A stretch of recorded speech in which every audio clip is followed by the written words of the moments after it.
Hello and welcome back to my channel, or welcome to my channel in the first place. Today we have a Bakugo X listener. It's There's Love and Then There's Chocolates by Quiet Legends on AO3. The link will be in the description, and let's go ahead and get into it. Oi, Katsuki called as he barged through the front door to your shared home. I got the stupid stuff. Said stupid stuff was the box of pads you'd forgotten to restock up on in the last month.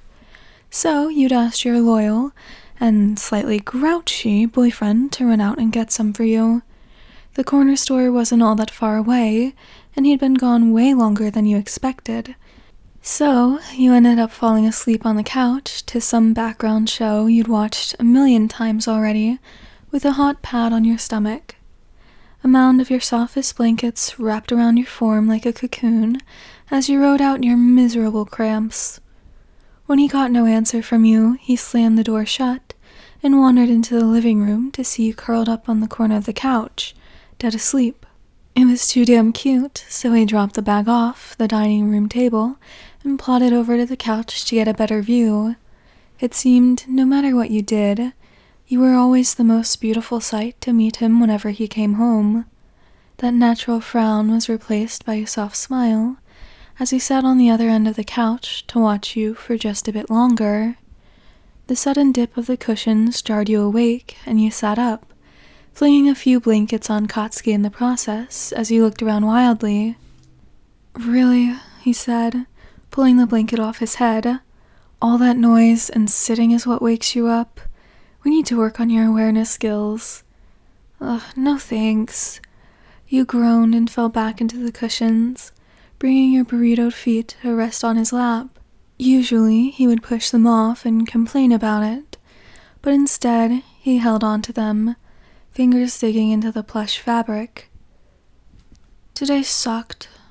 Tell me about it. There was no bite to his words or sarcastic comments this time. Katsuki was being a little too nice today, and you had your suspicions. He always seemed a little less hard on you during this time of the month, but you weren't complaining. A curious gaze up at him from under your fortress of fabrics. You really want to listen to me drone on about work? Well, not if you put it that way. There was that bite, but even as he said it, he leaned back and readjusted your feet so they wouldn't slip off. After the way your day had gone, you were enjoying this side of your boyfriend. You wanted to make it last as long as possible, so you threw off a few blankets and crawled over to cozy up on his side.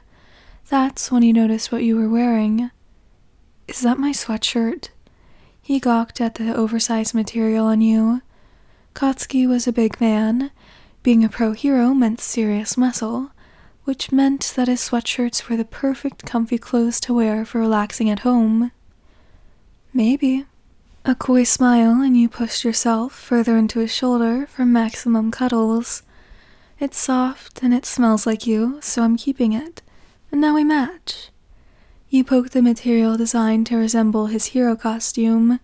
It was one of his first merch prototypes from years ago that had been sitting in the back of his closet.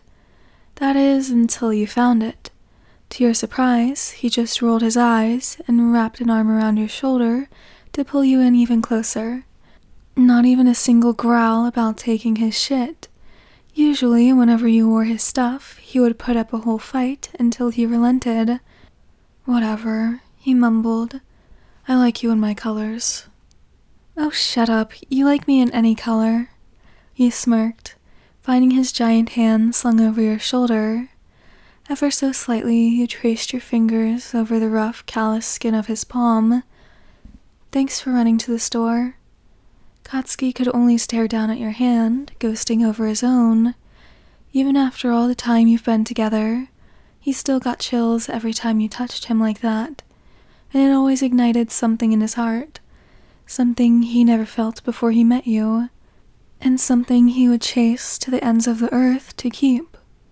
He knew for a long time that you were the one. He was just terrible with words. Action was more his style, but he was trying. You still haven't told me about work, he said, pulling himself out of his head. How was it? Brutal, you sighed. turning his palm down so you could trace the backside of his hand. I was running from meeting to meeting with a little chainsaw tearing through my uterus all day long, and when I wasn't running from meeting to meeting, I was buried under a mountain of paperwork. Rolling your head so you can look at him and pull his hand close to your face until his fingers brushed your cheek. It was exhausting, and I'm glad to be home with you, but I'm also starving. What do you want for dinner? Leave that to me. I'll start in a minute, but he pulled a small bag from his pocket, and you instantly recognize the label. I picked this up when I was out. You can have them after dinner. Rosalie's chocolates? You perked up, the harsh realities of the day forgotten in an instant. How'd you know I wanted those? When you stretched out to grab the bag, he pulled them out of your reach. After dinner, I won't have my cooking ruined by a spoiled appetite. He unhooked himself from you and stood up.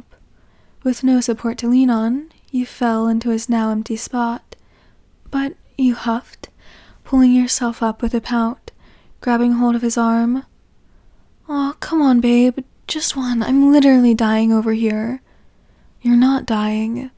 No, but I feel like it. After your third attempt to climb him, he easily pushed you back into the cushions with one hand. I spent all day with a mini-war raging in my gut.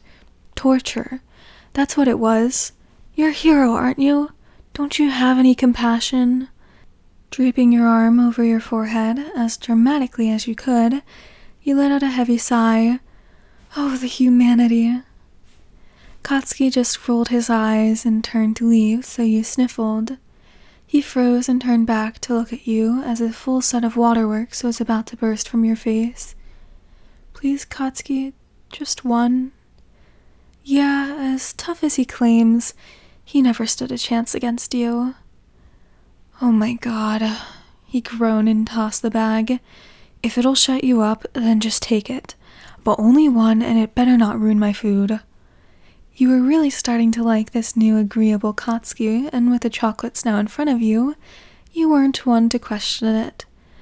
Yes, chef. Greedily scooping up the bag, you peered inside. All of your favorite sweets were waiting to be devoured.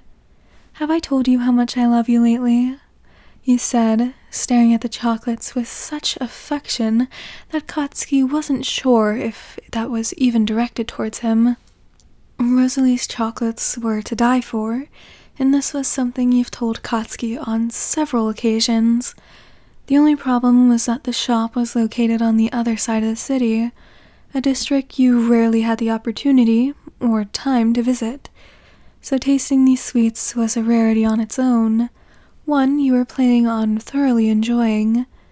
That must have been what took him so long. He remembered how much you loved these candies and went out of his way to surprise you with them.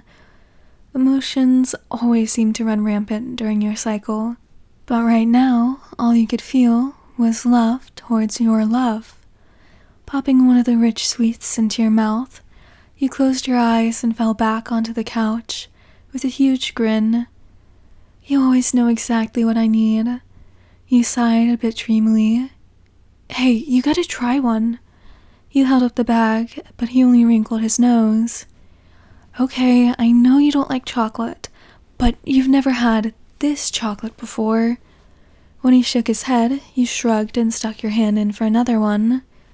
A strong hand caught your wrist just as you reached in. I said only one.